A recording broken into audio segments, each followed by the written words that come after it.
Hi friends, please subscribe to Amravati Media and press the bell icon for more latest updates. లింగమనేనికి Pawan Rajya Sabha gift వెనుక ఇంత కథ ఉందా?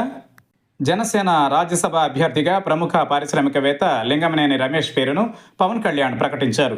జనసేన తొలిసారి రాజ్యసభలో కనిపించనుంది. అయితే ఈ పేరు కొత్తగా ప్రచారంలోకి రాలేదు.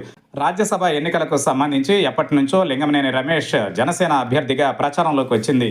అయితే మధ్యలో ఈ ప్రచారానికి కొంత తెరపడినా చివరకు ఆయనకే ఈ పదవి దక్కింది. ప్రముఖ పారిశ్రామికవేత్తగా లింగమనేని రమేష్కు పేరుంది. కమ్మ సామాజిక వర్గానికి చెందినవారు. ఆయన టీడీపీ, జనసేన పార్టీలకు సన్నిహితులు. చంద్రబాబు, పవన్ కళ్యాణ్ కలవడానికి కూడా లింగమనేని రమేష్ కారణమని చెబుతారు. ఇద్దరి మధ్య సంధానకర్తగా లింగమనేని రమేష్ వ్యవహరిస్తున్నారు. మరొక వైపు జనసేన 2019 ఎన్నికలలో ఓటమి పాలైన తర్వాత కూడా ఆ పార్టీకి అండగా నిలిచారు. లింగమనేని రమేష్కు రాజ్యసభ స్థానాన్ని కేటాయించడాన్ని ఎవరూ తప్పుపట్టరు. జనసేన పార్టీ అధినేతగా అది పవన్ కళ్యాణ్ ఇష్టం.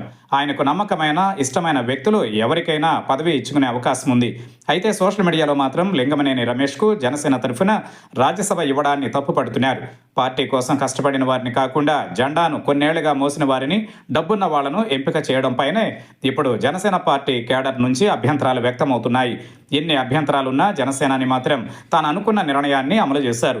చంద్రబాబు నివాసం ఉండే ఉండవల్లిలోని కరకట్ట నివాసం కూడా లింగమనేని రమేష్దే. మరి 3 స్థానాలు టీడీపీకి కేటాయించినప్పుడు అందులో లింగమనేని రమేష్కు 1 ఇచ్చి ఉంటే ఎవరూ తప్పుపట్టరు. కానీ జనసేన నుంచి ఇవ్వడం దేనికన్న ప్రశ్నను సోషల్ మీడియాలో ప్రశ్నిస్తున్నారు. కానీ జనసేనకు ఆర్థికంగా అన్ని రకాలుగా ఆదుకున్న వ్యక్తికి ఇవ్వడంలో తప్పేంటని, మంగళగిరిలోని పార్టీ కార్యాలయ నిర్మాణానికి అవసరమైన భూమిని కూడా లింగమనేని రమేష్ తక్కువ ధరకే ఇచ్చారని, ఆయనకు పెద్దల సభలో చోటు కల్పించడం ఎలా తప్పు అవుతుందని మరికొందరు ప్రశ్నిస్తున్నారు. కానీ కాపు సామాజిక వర్గంలో మాత్రం లింగమనేని రమేష్కు జనసేన తరఫున పదవిని ఇవ్వడంపై మాత్రం చాలా వరకు అసంతృప్తి సోషల్ మీడియాలో కనిపిస్తుండడం విశేషం.